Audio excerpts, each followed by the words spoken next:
Ce matin, le texte qui nous conduira dans l'évangile de Marc nous invite à mieux connaître le Créateur, mais à le connaître dans son aspect justement, comment il a porté nos peines.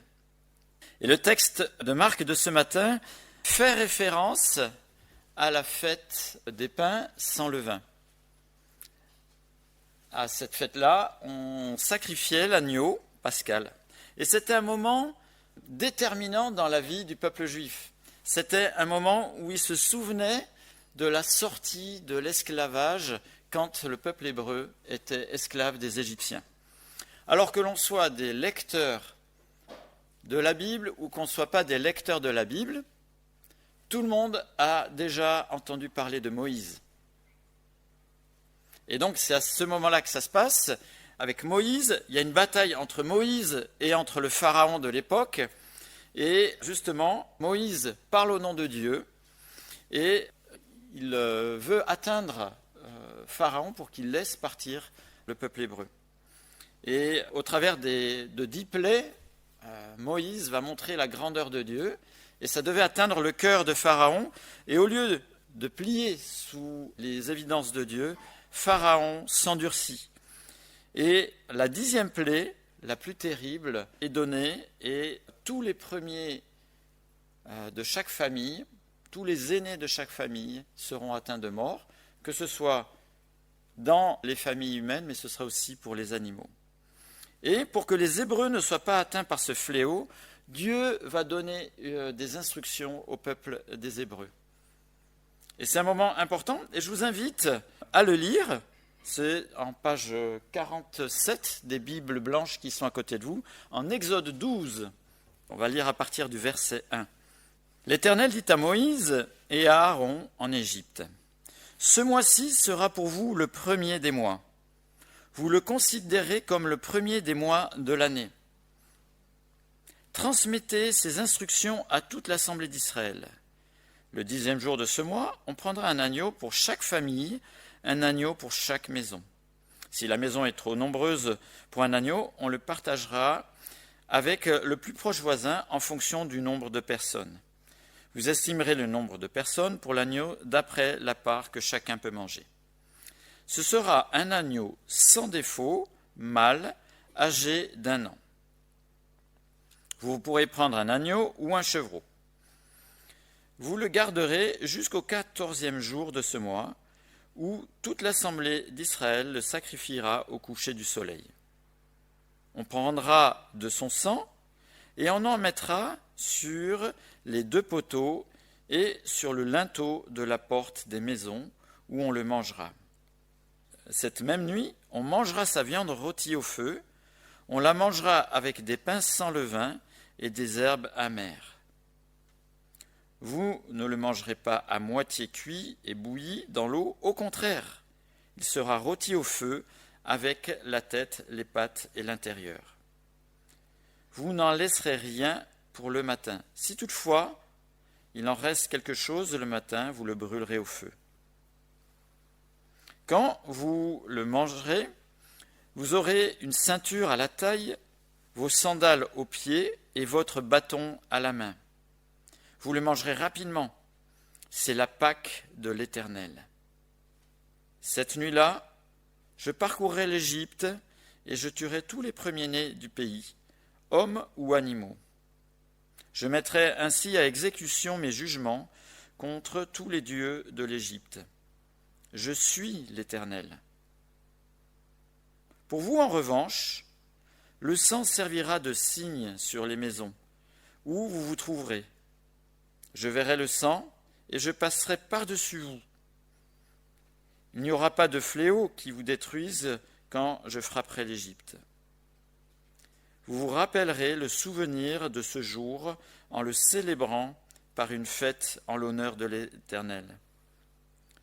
Cette célébration sera une prescription perpétuelle pour vous au fil des générations.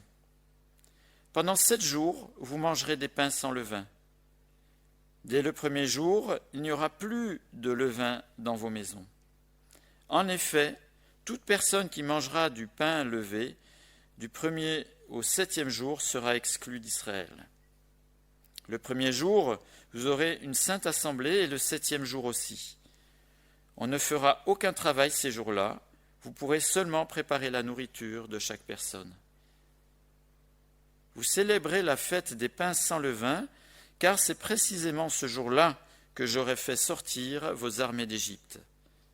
Le respect de ces jours sera une prescription perpétuelle pour vous au fil des générations. Le 14e jour du premier mois, le soir, vous mangerez des pains sans levain jusqu'au soir du 21e jour.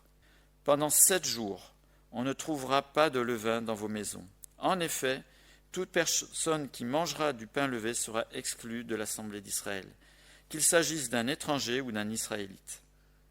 Vous ne mangerez pas de pain levé dans tous vos foyers. Vous mangerez des pains sans levain. Verset 29, un peu plus loin. Au milieu de la nuit, l'Éternel tua tous les premiers-nés en Égypte, depuis le fils aîné du Pharaon qui siégeait sur son trône, jusqu'au fils du détenu dans sa prison, et jusqu'à tous les premiers-nés des animaux.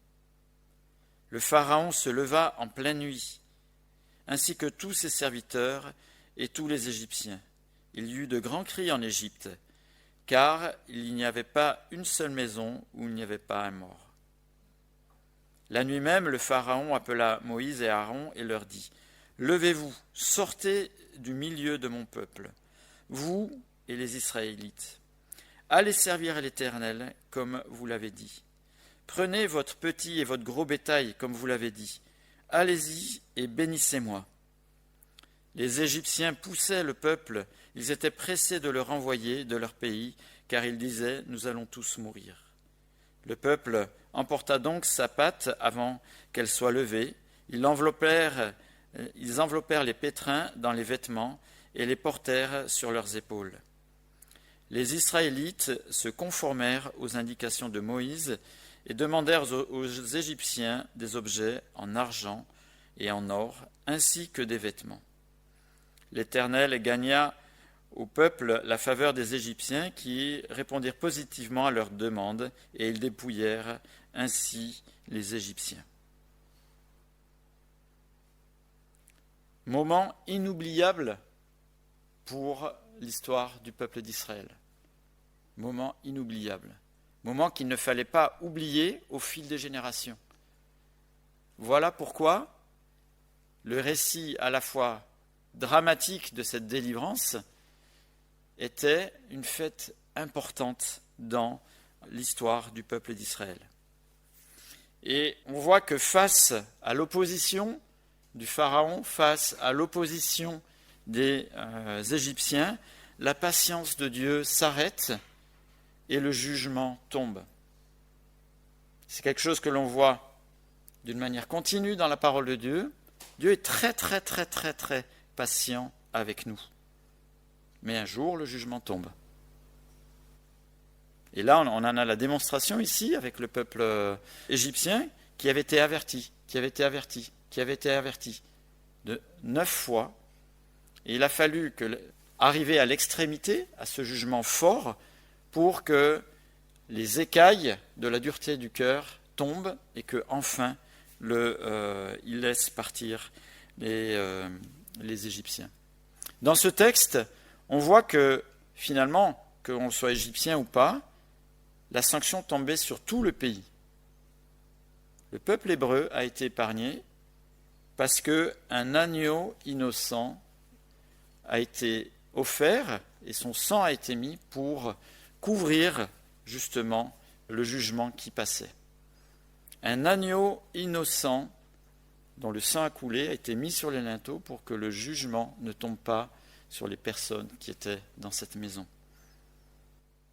Et ce principe va être repris dans tous les sacrifices dans l'Ancien Testament. Quelqu'un d'innocent paye pour éviter le jugement, la sanction. Et on va le retrouver dans le texte de ce matin, dans le texte des évangiles, aussi le même principe. Avant d'aller plus loin, je vous invite à entonner le cantique « Dieu, tu es grand ». Dieu, tu es grand, souvent on pense à ce qui est positif pour nous, mais la grandeur de Dieu est aussi dans la manière dont il agit et dont sa justice aussi se met en œuvre. Je vais prier. Seigneur, ta grandeur nous confond. Ce texte de la sortie d'Égypte est impressionnant. Il y a plusieurs occasions dans l'histoire de cette sortie, de ce pèlerinage. Tu as à la fois montré ta grandeur et ta patience. Seigneur, tu ne changes pas et tu le fais avec nous. Et Seigneur, aide-nous à comprendre, à percevoir la grandeur de ta personne, la grandeur de ton projet qui a un écho aussi pour chacune de nos vies. Merci parce que tu ne nous as pas caché la vérité. Et Seigneur, si tu le fais, c'est pour que on puisse en prendre conscience et qu'on puisse aussi te rendre gloire, te louer et t'adorer. Seigneur, que ça puisse être le cas ce matin. Amen. Alors, je vous invite à prendre le texte de l'évangile de Marc, pour ceux qui nous rejoignent particulièrement pour ce dimanche. Ces derniers mois, on a eu l'occasion de prendre l'évangile de Marc, texte après texte, sans en éviter un seul. Et là, on arrive en Marc chapitre 14, page 656, et au verset 12. Et le premier verset que je vais lire, le verset 12, nous plonge justement dans le souvenir de la fête dont je viens de lire dans l'Exode, l'événement qui était commémoré. Le premier jour des pains sans levain où l'on sacrifiait l'agneau pascal. Donc l'écho de Exode 12. Les disciples de Jésus lui dirent « Où veux-tu que nous allions préparer le repas de la Pâque ?» C'était vraiment le moment qu'il ne fallait pas louper. Pourquoi il y avait une préparation ? Parce qu'ils n'étaient pas les seuls à fêter et que pour trouver un emplacement pour pouvoir faire cette fête, il fallait un petit peu s'y prendre à l'avance. Surtout qu'ils étaient près de Jérusalem et à Jérusalem convergeaient toutes les personnes à la fois du pays, mais aussi d'ailleurs qui venaient spécialement pour ce moment, qui était, on pourrait dire presque le moment fondateur de l'identité juive. Alors, c'était un peu le 1er août, mais en beaucoup plus impressionnant, parce que ça touchait à la fois sur l'aspect, je dirais, national, mais aussi l'aspect spirituel. Il envoya 2 de ses disciples, verset 13, et leur dit « Allez à la ville, vous rencontrerez un homme qui porte une cruche d'eau. » Alors ça, c'était exceptionnel, on ne pouvait pas louper, en général, c'était les dames qui portaient les cruches d'eau. Suivez-le. Là où il entrera, dites au propriétaire de la maison, « Le maître dit, où est la salle où je mangerai la Pâque avec mes disciples ?» Alors il vous montrera une grande chambre à l'étage, aménagée et toute prête. C'est là que vous nous préparerez la Pâque. Ses disciples partirent, arrivèrent à la ville et trouvèrent tout comme il leur avait dit. Et ils préparèrent la Pâque. Nous, lecteurs habitués de l'Évangile, on trouve ça normal. Partir sans connaître qui est la personne a tout préparé. Mais là encore, on voit la souveraineté de Jésus, la manière dont il sait les choses à l'avance. Jésus n'est dépassé en rien pour ces choses toutes matérielles comme pour les choses éternelles. Et ce petit bout de texte qui nous montre que Jésus sait tout est capital pour la suite, parce que Jésus sait tout pour cela, mais aussi pour ce qu'il va suivre après. Verset 17, « Le soir venu, il s'y rendit avec les 12. » Donc c'est la fête. Verset 18, « Pendant qu'ils étaient à table et qu'ils mangeaient, Jésus dit, « Je vous le dis en vérité, l'un de vous qui mange avec moi me trahira. » Et en Orient, il n'y a pas plus grand affront que de trahir quelqu'un qui vous a donné à manger, avec qui on a partagé le repas. C'est pour ça que cette mention est écrite ici, particulièrement. Je vous le dis en vérité, l'un de vous qui mange avec moi me trahira. Verset 19, ils devinrent tout tristes et lui dirent l'un après l'autre, « Est-ce moi ?» Il leur répondit, « C'est l'un des 12, celui qui met la main dans le plat avec moi. Le Fils de l'homme s'en va conformément à ce qui est écrit à son sujet. Mais malheur à l'homme par qui le Fils de l'homme est trahi. Mieux vaudrait pour cet homme qu'il ne soit pas né. » Pendant qu'il mangeait, Jésus prit du pain, et après avoir prononcé la prière de bénédiction, il le rompit et le leur donna en disant, « Prenez, ceci est mon corps. » Il prit ensuite une coupe, et après avoir remercié Dieu, il la leur donna. Et ils en burent tous. Il leur dit, « Ceci est mon sang, le sang de l'alliance qui est versé pour beaucoup. Je vous le dis en vérité, je ne boirai plus jamais du fruit de la vigne, jusqu'au jour où je le boirai de nouveau dans le royaume de Dieu. » Après avoir chanté les psaumes, ils se rendirent au mont des Oliviers.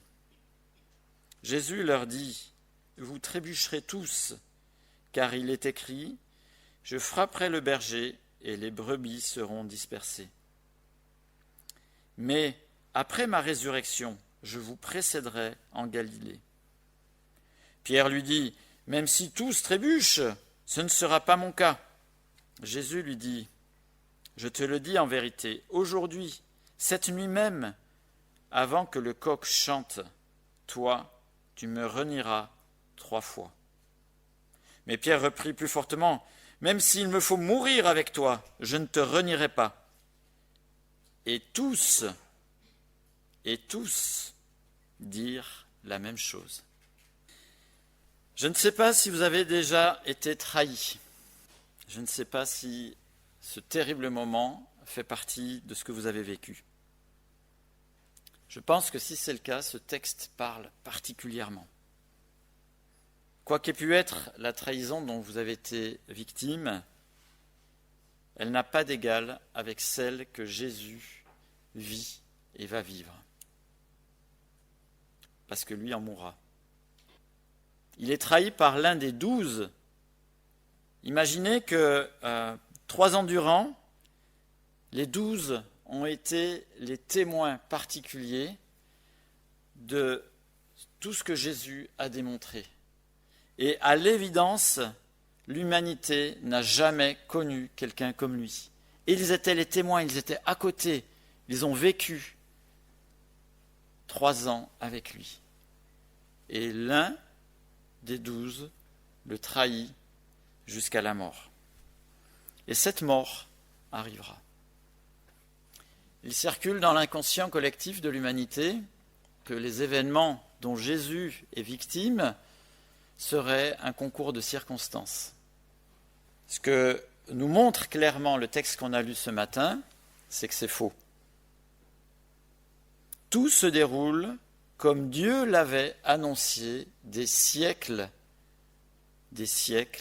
avant. Et Jésus n'est pas dépassé par les circonstances. On l'a vu juste avant le texte avec les disciples, que Jésus sait les choses qui vont se dérouler, et Jésus sait ce qui arrive, et Jésus se donne volontairement. Et il l'avait déjà annoncé, mais personne n'en avait pris garde. Je lis en Jean 10, ne cherchez pas, verset 17, « Le Père m'aime parce que je donne ma vie pour la reprendre ensuite. Personne ne me l'enlève, mais je la donne de moi-même. J'ai le pouvoir de la donner, j'ai le pouvoir de la reprendre. Tel est l'ordre que j'ai reçu de mon Père. » Jésus se donne volontairement. Jésus se donne volontairement à un moment crucial qui doit faire écho dans la tête des personnes qui sont autour de lui. Un moment spécial où on se souvenait et où on fêtait et où on le faisait. Un agneau innocent était tué pour que son sang couvre le jugement de Dieu. Et là, Jésus se donne volontairement pour être livré à la mort, pour couvrir l'homme pécheur du jugement de Dieu. Ce qu'il y a de beau dans le texte, qui est quand même sombre, c'est qu'il y a quelques éclats qui nous montrent que la mort n'aura pas le dernier mot. Et la mort n'aura pas le dernier mot sur Jésus. Et dès ce soir-là, Jésus annonce sa résurrection. Jésus sait les choses à l'avance. Jésus est Dieu. Dieu se donne pour couvrir le jugement qui doit tomber sur l'homme pécheur. Dès ce soir-là, il annonce sa résurrection, mais il annonce aussi sa présence assurée et vivante dans le royaume de Dieu. Quelque chose qui nous projette dans l'éternité. Et on voit que ici, les limites de l'homme, Jésus en triomphe. Les limites dues au péché, Jésus en triomphe. Et au travers de ce qui se passe à ce moment culminant de l'histoire de l'humanité, eh bien, il n'y aura plus besoin d'autres sacrifices après que Jésus se soit donné. Plus besoin d'autres bêtes innocentes. Jésus, Dieu, se donne.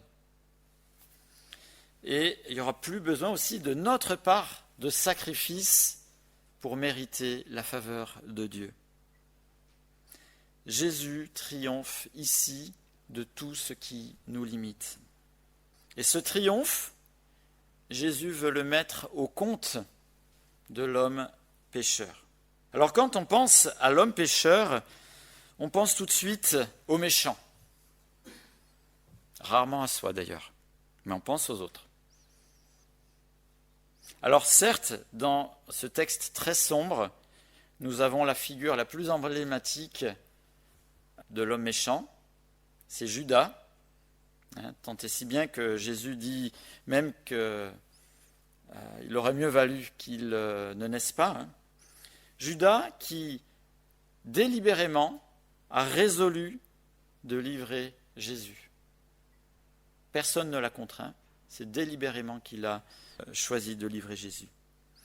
Mais ce texte nous montre que Judas, certes, était peut-être la personne la plus emblématique, mais que ce texte montre que tous les autres disciples auraient aussi très vite atteint leurs limites, malgré leur bonne volonté. Pierre, tout feu, tout flamme, ne passera pas la nuit sans lui aussi avoir renié Jésus. On se souvient de Pierre, mais le texte parle de tous les autres. Je pense qu'aucun de nous en aurait tenu la route. L'homme est limité, l'homme est bridé par le péché, l'homme est pécheur. Ce que nous montre la Bible d'une manière générale, c'est que l'homme atteint du péché, l'homme pécheur, c'est l'homme mortel. Le salaire du péché, c'est la mort. Alors d'une autre manière, on pourrait dire que ceux qui sont immortels ne sont pas pécheurs. Je ne connais pas beaucoup de personnes immortelles. Donc, nous sommes tous pécheurs. Pourquoi l'homme est devenu pécheur ? Tout simplement parce qu'il a volontairement décidé de suivre d'autres recommandations que celles de son Créateur, celles de Dieu. En se coupant de la vie de Dieu, il se coupe du Créateur, il se coupe de la source de vie et il devient mortel. Habituellement ici, nous avons de magnifiques fleurs. C'est très bien que ce matin, il n'y en ait pas eu, parce que je vous en ai amené. Ces très belles roses vivaient sur le pied qui leur donnait la vie. Ces très belles roses ont été coupées pour être offertes à Hélène. Ça, c'est autre chose. Ces très belles roses coupées sont mourantes parce qu'elles sont coupées de la vie qui pouvait les laisser se développer et ainsi de suite. L'homme, en se coupant du Créateur, est exactement cette rose. Elle est belle, mais elle mourra. Les conséquences du péché sont celles-ci. On est coupé de la source qui est Dieu, notre Créateur. Coupé à jamais de Dieu. Jésus met fin à cette spirale. Et la merveilleuse nouvelle qu'annonce ce texte, c'est que Jésus, ici, en parlant de sa résurrection, parle du fait que la mort n'a pas de pouvoir sur lui. Donc, le péché, Jésus en est vainqueur. Plus besoin d'autres sacrifices pour arriver à satisfaire Dieu. Jésus ici fait tout parfaitement. Et pour qu'on puisse se souvenir de ce moment, Jésus institue ici 2 choses toutes simples. Rappelez-vous que je me suis donné. Rappelez-vous que mon sang a été versé. Et pour s'en rappeler, il utilise ce qu'il y a sur la table, tout simplement le pain, tout simplement le vin. Le pain qui rappelle le corps livré et le vin, le sang qui couvre définitivement du jugement normal qui doit tomber sur l'homme pécheur. Et ce qu'il y a de beau dans ce texte, je ne sais pas si vous avez fait attention, alors que Dieu est trahi par les hommes, que Jésus est trahi par Judas, ici Dieu propose par son sang une nouvelle alliance.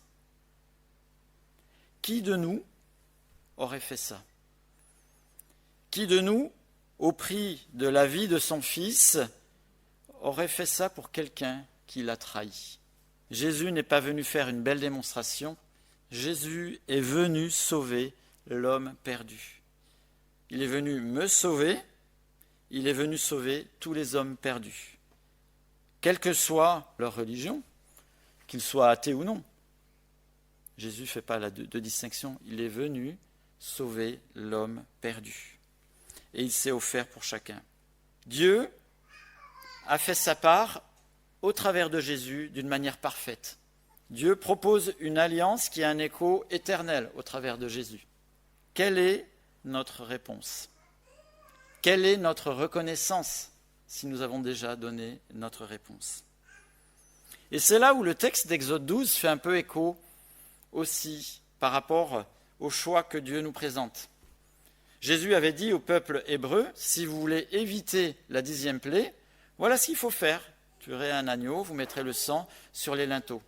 Le peuple hébreu aurait pu dire c'est n'importe quoi, mais le premier-né de leur famille serait mort. Le peuple hébreu aurait pu dire ah oui, mais moi j'ai quelque chose de bien mieux, mais le premier-né serait mort. Ce que propose Dieu est toujours parfait, réel et efficace. Et ici, tout est accompli d'une manière parfaite. Une nouvelle alliance va naître pour l'homme perdu que nous sommes. Jésus la propose. À nous de voir ce que nous voulons en faire. Saisir cette alliance, accepter ce que Dieu a fait au regard de ma condition, de notre condition. J'aimerais prier avant qu'on puisse entonner 2 autres cantiques. Seigneur, merci parce que tu ne nous as pas raconté des fables, des histoires pour nous endormir, mais Seigneur, tu nous as confrontés à la réalité, et cette réalité, toi-même tu l'as portée. Toi-même tu l'as subie. Alors que toi, tu ne devais pas la subir. Tu l'as prise à ton compte, à ma place, à notre place à tous. Plus que ça, Seigneur, tu as voulu créer une nouvelle alliance, alors que nous t'avions bafoué, alors que l'on vivait sans toi. Seigneur, que toute la grandeur, la beauté de ce geste te rende gloire. Merci parce que ça n'est pas un fait juste pour quelques instants, mais Seigneur, c'est quelque chose qui a une portée pour l'éternité, qui dépasse le moment que nous vivons, nos limitations, mais Seigneur, qui nous touchera, Seigneur, pour toujours avec toi.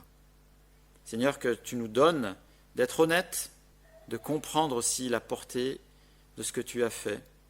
Seigneur, que tu nous donnes aussi de nous en réjouir.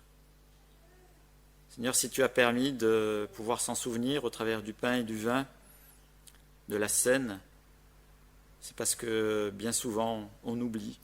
Et Seigneur, je veux te demander pardon pour cela. Seigneur, qu'on puisse continuer à se réjouir de ce qu'aucun homme aurait été capable de faire. Merci encore pour ce sacrifice parfait. Amen.